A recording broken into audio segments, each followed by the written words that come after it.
You got a friend in me. You've got a friend in me. When the road looks rough ahead and you're miles and miles from your nice warm bed. As a little girl, I always wanted a puppy. My family had a few dogs while I was growing up, all mutts who found our home by accident somehow. Now, I loved these stray dogs, but my heart longed for a black lab.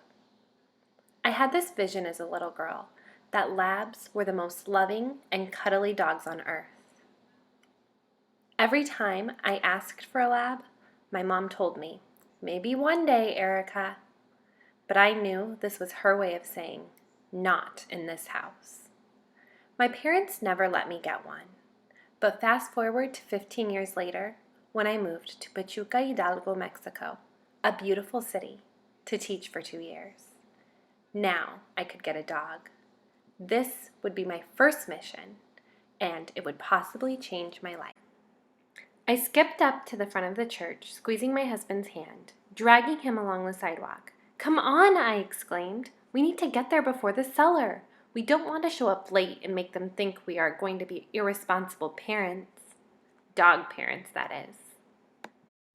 My feet pounded on the sidewalk, and I was out of breath by the time we reached the church.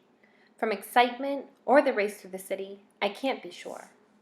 My husband was lagging behind, calling my name, begging me to slow down. Finally, we stopped in front of the church waiting. Cars honked through traffic, and the street looked like a Christmas tree covered in lights.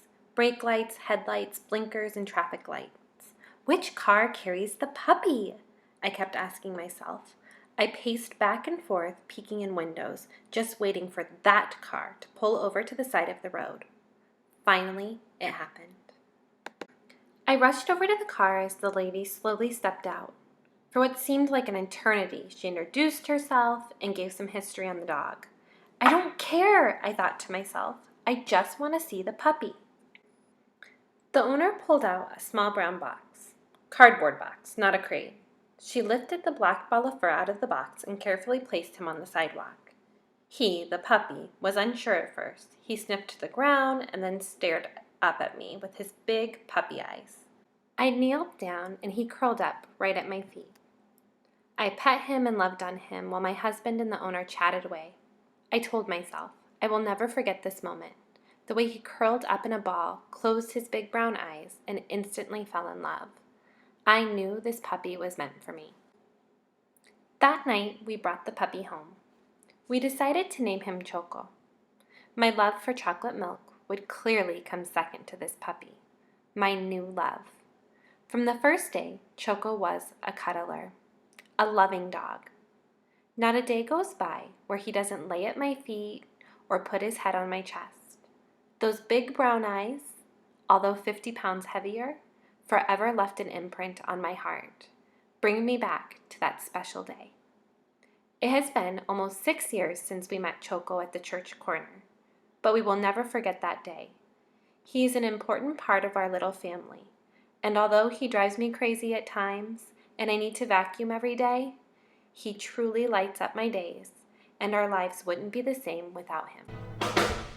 You got a friend in me. Baby, you've got a friend in me. You, me, you and me. You got a friend in me. My darling, you got a friend in me.